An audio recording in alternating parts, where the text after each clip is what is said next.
All right, 2024 Euros upon us, and we have games, good games coming up in the Euros. Welcome to Sports Guys, but this time around it's Euros with the Sports Guys, and I have my brother Penty here, and you know my name too. I go by the name Eklu Michael, and you can also call me M Power. So today our discussion is going to be heavily on the Euros, 2024 Euros, and Penty is here. Penty. Yeah. What's up? Charlie. Another episode. So, sports guys. Sports guys. The sports guys out there. We are back. Here for you. We are back. So 2024 Euros. Big tournament. Big tournament. Indeed. Like the AFCON. Big tournament. Yeah. And the expectations are high, actually. Yeah. The expectations are very, very high up there. In terms of the whole world, everybody's looking at the Euros. Even though the Copa America is coming, but people are looking at the Euros more. And we're here to discuss it and go into details and see how it goes. Yeah. Yeah. All right. So first of all, let's take a look at the group stages from Group A to Group F. Yeah. Right? And exciting games coming up, exciting teams in the group stages of the 2024 Euros. And we're going to have some good games coming up also. So in Group A we have Germany, Scotland, Hungary, and Switzerland in Group A. In Group A. What do you make of the group? Oh, it's a great one. A great group indeed. I really like the way Germany started the tournament so far. And it's going to be an exciting one in that group because you now have a third best place that's also available. Yeah. So the teams that will perform really well will get to progress to the next stage of the competition. So it's going to be an interesting one there. But Germany are the clear favorites in that group. Maybe Switzerland may also come up, the likes of Ballon, and the likes of Xhaka in there for Switzerland. I think they need to be able to step up their game. And I think that being said, Germany are clear favorites. Germany? So you think they can do a host and win situation? No, I'm talking about Group A. Group A. They stand favorite to win Group A. Yeah. So who do you foresee qualifying with Germany in Group A? I see Switzerland? Yeah. Ahead of Hungary or ahead of even Scotland? Yeah, ahead of Hungary and Scotland. Wow. Why? Basically, if you look at the profile of players they have, they are very good. Yeah. Look at that Okafor is in the plays for AC Milan. Yeah. And also they have Xhaka in that midfield. So yeah. A lot of leadership and experience. You go to the defense as well. They have Fabian Schär in there as well. They have a lot of good players there who would be able to stand up and also prove their quality in because the they team. play for good clubs in Europe and coming to such a tournament they have to prove how well they've been playing so far in their clubs. All right. So I think Switzerland has a good chance of qualifying with Germany. And you think maybe Scotland might even take one of the best third place teams to qualify? It's very difficult. It's very difficult for Scotland because they don't have a potent goal scoring striker in there. So it's going to be a very difficult one for them. But you have the likes of your Manchester United guy, Scott McTominay, McGinn and co. He's a midfielder, but most often he plays a lot going in terms of the forward line. He moves up there, but you can't rely on him for all your goals. Even though he was one of the top goal scorers during the qualifiers, but you can't just rely on Scott McTominay for goals. If you're a team and you rely on Scott McTominay for goals, you have a really big problem because why would a defensive midfielder be scoring goals for you? It doesn't make sense. Even though he scored a lot of goals this season, I really appreciated the way he comes in and get important goals actually for Manchester United this season. But okay, it's going to be a difficult one. Very, very difficult one for Scotland as well. But in Group B, we have Spain, Croatia, Italy, and Albania. One would say the favorite. This one is the group of death. Group of death. Group of death. Hey! Spain, Croatia, Italy, Albania. They are done. But in football, anything can happen. They are done and dusted. Albania. Hey. They just can't qualify out of this group. It's going to be a difficult one. If you look at the group standing itself, Yeah. Croatia, Italy are the defending champion. Croatia in tournament they really do well. Yeah. Spain are one of the favorites to win this tournament as well. Rodri in there for Spain. They are a team to look out for. I think that's going to be a very, very difficult one for the other teams. Yeah. Yeah, it's going to be a very difficult one because Spain will come with the fire. They would like to prove a point. I think Luis de la Fuente would like to prove a point. Yeah. The Spanish side, they have Rodri with a whole lot of experience, and also Lamine Yamal and Nico Williams In there. performing magic up front. And also don't forget they have Pedri, one of the exceptional. I think relatively have one of the youngest squad at the Euros this season. They have This a year. very young squad, Yeah. but they have experience in the likes of Carvajal, Yeah. and Yeah. Nacho, the Real Madrid players. Maybe, as you said, the young players and goalkeeping department like David Raya as well. So I think the team is quite a little bit balanced for me in my books. I think they are balanced side with the experience they have in Rodri. Yeah. They can match up. tax. Okay. So your favorites to qualify from Group B. I think for me, Spain and Italy stand my favorite to qualify from the group because you can't take anything away from the defending champions as well. Yeah, you can't take anything away from them, but Luka Modric, looking at Croatia. Croatia, they are see, Brozovic is in there. Yeah. They have Brozovic. They have Kovacic. They have Like the Kramaric. catch. You see, The chichi for now. really good. Hey. They are very good side. So All I right. think you don't have to underestimate them. Yeah. I think they can even qualify ahead of Spain and Of course. All right. So in Group C, we have Slovenia, Denmark, Serbia, and England. Relatively an easy group for England. They should make it out of the group with ease. Easy one for them. But you have to also not. You don't have to underrate Serbia. Serbia have a good squad. They have the likes of Vlahovic, Mitrovic in there as well. If you look at their midfield, they have Milinkovic Savic, very good player, and Dusan Tadic. Brilliant setup indeed. These players are very, very good. And if they bring the form they are on in their various clubs to these Euros, they are going to prove a point. And I really like the way they shape up things in that team. But Serbia is not an experienced team like in terms of tournament. This is one of the first time they are qualifying for the Euros. So it's going to be very difficult for the Serbian side. I just want them to be able to at least qualify out of the group and maybe play second to England. But England are the clear favorite. to qualify. Yeah. Maybe you look at Denmark also. Denmark also qualify now alongside England. Denmark. Christian Eriksen, my guy, and Rasmus Højlund. Rasmus Højlund, this is a tournament that he needs to maybe step up his game and prove a point. A lot of people doubt him during the season. With the course of the season, Manchester United players there. Everybody doubts Manchester United players. looking at the critics. Yeah, right? Around him and all that. Yes, this is the time that he needs to step up his game. He has been brilliant so far. For me, he has been a brilliant player for Manchester United, even though he didn't get at least 20 or 30 goals. Even though 15 goals is not bad for a striker. 15 goals is not bad as compared to, but it's just that the standard is just high when you are playing for a club like Manchester United. But coming to the Denmark national team, I think that the likes of Damsgaard, who plays for Brighton, and Eriksen, and that midfield sector, they need to provide a lot for Rasmus to feed on. He's a striker that needs to feed in a lot of ball. They need to get the crosses in here and there. But Denmark itself, they're not the team that I don't see them. Even though the last Euros, we saw the unfortunate incident that happened with Eriksen. Yeah. So hopefully that doesn't happen again. All right. In Group D, we have Poland, Netherlands, Austria, and France. Another relatively good group and difficult group in Group D. But you say the favorites to qualify are France and Netherlands. Yeah. If you look at it, France and Netherlands are the favorites, clear favorite. Because Netherlands are a team that progressively doing well.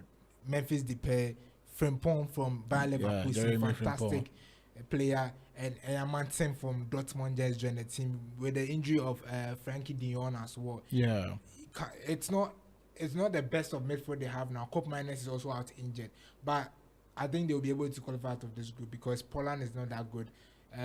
When Robert Lewandowski sustaining an injury, I don't know if he'll be back fit for. I think he's going to miss the first game. Upon reports we've getting, he's Yes. going to miss the first game. Yeah, so I think that France are the clear Favorite. clear Right. favorite. And as time goes on, this tournament will begin to shape up for us to see which teams will qualify out of the group. Group, But and for now, I think France and Netherlands. All right. In Group E, we have Belgium, Slovakia, Romania, and Ukraine. Coco group for Belgium. Oh, this group there's a clear cast for Belgium. I honestly I don't see Ukraine. I see Ukraine being maybe the second place team in this Because group. I think they have some kind of motivation behind them Yeah, because of they- the war they have with Perfect. Russia. The war. I think it's serves as motivation for them It to actually serves go as far. a big motivation. Some of these players like Zinchenko, Milanko, these are some of the players that Luka Modric. Is it Luka? No. yeah, Modric. Modric. Your player. Yeah. Is he? Do you think that he can carry this team to the rest? Oh yeah, why not? He can. He's an exceptional talent. I believe he can do it with the likes of Modric in there and Zinchenko. Why not? Okay, but there's Dovbek also plays for Yeah, Girona. yeah. He has been fantastic this for season, Girona, and I think that this is a tournament that he needs to. You know, some of these tournaments to make you get some good transfers coming this summer. This summer. Yeah. So if you perform really well in this tournament and he maybe banks in a lot of goals, you see the likes of Chelsea and the rest who like signing Stanley players chasing you and all that. So it's going to be an interesting one. But Okay. Dovbek is also a player to look out for in Ukraine team. So I see Ukraine and Belgium. Belgium. All right. Finally, in Group F, you have Turkey, Georgia, Portugal, and Czech Republic. Portugal and Turkey stands favorite for me to qualify. Portugal, Turkey. Yeah. Oh, Turkey. Okay, Portugal. We know the stars to expect. You have the likes of Bernardo Silva, Ronaldo, Bruno Fernandes, and all the other stars. In even the defense, they have stars. They have the likes of Antonio Silva. They have Pepe, the Oduade Pepe. Yeah. He's also Old Manu. in there. They have Ruben Diaz. Yeah. So they have a lot of. This is a star-packed Team. Yeah. For They them. have. But my problem here is, should you start Cristiano Ronaldo? Ronaldo or not. That is where the problem, because some people believe that the team plays better without him. Some also probably will say Ronaldo is the reason why Portugal is where they are today.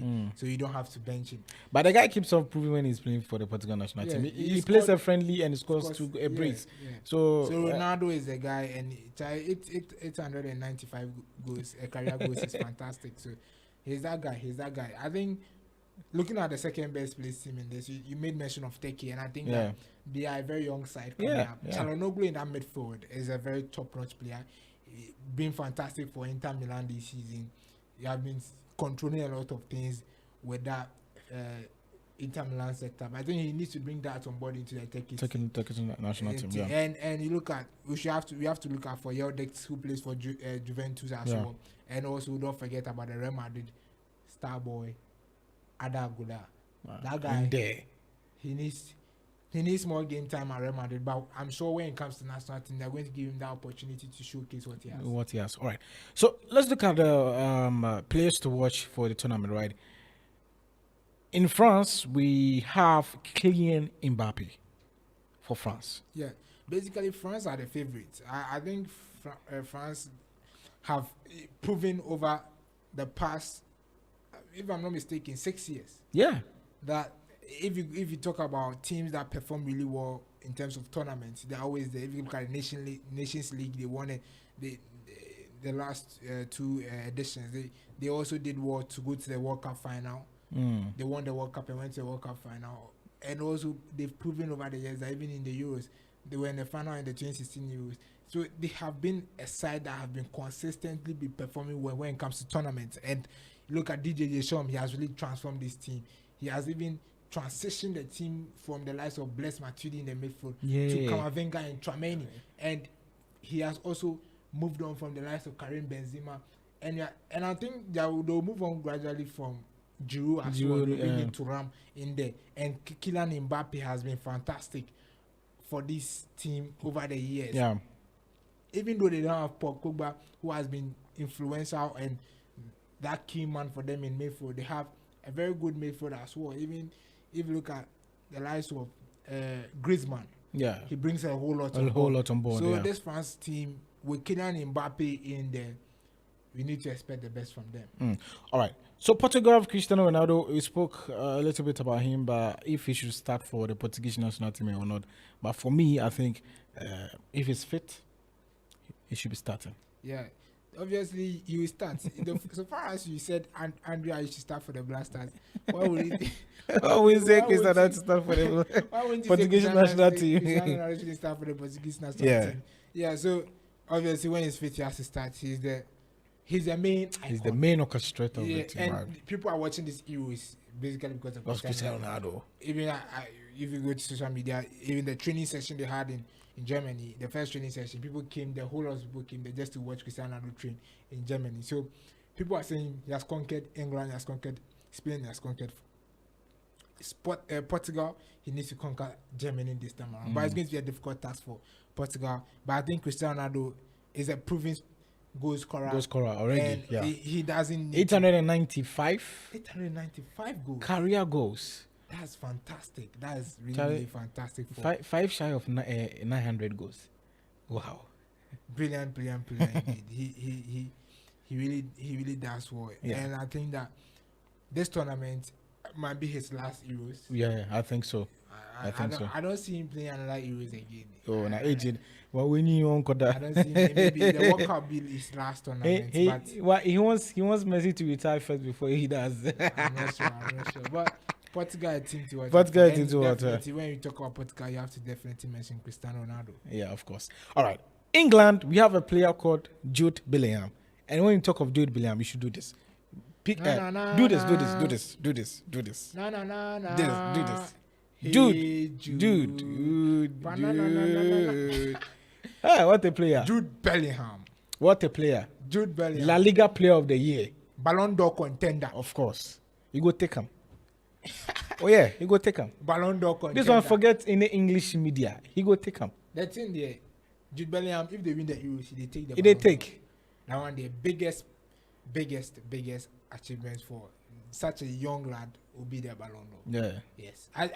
In this tournament, I see him performing to the highest level. I think there's a tournament that you even tell people how much more he deserves the Ballon d'Or. And I think that basically this guy has it in him to perform at the highest level.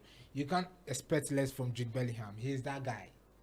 Jude Bellingham obviously has been a fantastic player for Real Madrid this season and has proven to the whole world that, believe you me, coming from the Bundesliga, which people think that it's a farmers league, it is not.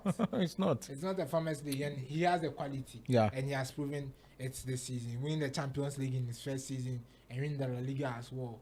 What more do you need? Add the Euros to it, and you're Ballon d'Or winner. Yeah. And considering again that he did so well with Real Madrid, comes into this England national team, and also they missed out on the title against Italy last 2 years. Do you think this time around he has the capacity to carry this England national team on shoulders to win the Euros this time around? That's a very difficult one because looking at the team itself, he's not the most experienced player. You know, they have the likes of Harry Kane in their Luke and maybe you might mention. Yeah, they have a lot of experienced players in there. So he's not the most experienced one, but because he has the quality and you look at the young players as well, a lot of people will be looking up to him. So I think that he'll be one of the instrumental players for England. For the England national team. All right. So quick one. Germany, we have a player, Toni Kroos. Yeah, Toni Kroos obviously spoke is one about of the him. players that you have to look out for. Yeah. Fantastic player indeed. Toni Kroos is an amazing player. And this might be his his last tournament, of course. We have to give him the best of tournaments ever, and might be his lucky time. Winning the Champions League for Real Madrid, winning the Euros for Germany will be fantastic. And quickly, Spain, we have a player, Rodri. Spain, Rodri. What a player. When you look at the Spain setup itself, you will not clearly see any star player in there. In terms of back those days, you look at Fernando Torres and the likes, but Rodri is that guy. Yeah. When it comes to Manchester City, they've not lost a game when Rodri started. Just only one. Once. That was the FA Cup final. So he is an instrumental player. When he's in any team, he will deliver. And I think Rodri is that guy. Watch out for Spain they have Lamine Yamal, they have Nico Williams, but Rodri is the guy to that watch guy in the to watch national out for. Spain national team. All right, we are wrapping up. Yeah. The Euros have started. Who are your favorite? Which team is your favorite to win it? My favorite to win it is basically Portugal because of the expectations. They are No, bringing hey, it. I can And- say for the fact that and it's Ronaldo- because of and I Ronaldo, want the Ronaldo this thing. You want and I Ronaldo want- to win Euros, But you know, the because we won the World Cup. You also want Ronaldo to win the Euros. Yes. Forget you want won't win Ronaldo it. to win it. But you know, another favorite, but the clear favorites are France for me. Yeah. As well. Yeah. France is France. Any tournament, if France plays, they are the favorites. With the kind of quality They have in the team. No, even I think the Olympics game can win it. For me, that's a chat now too. I'll go for England this time around. England. Is it coming home? It's coming home. It's coming home. Hey Jude. Hey Jude, it's coming home. And the Ballon d'Or winner. All right. So this how we wrap up on the show today. Don't forget this was Euros with the sports guys. I'm Iklu Michael and I did this with my brother Penty Gigi on YouTube. Till we see you again next week or next time on this same channel, Sports Guys. For now, it's a bye-bye.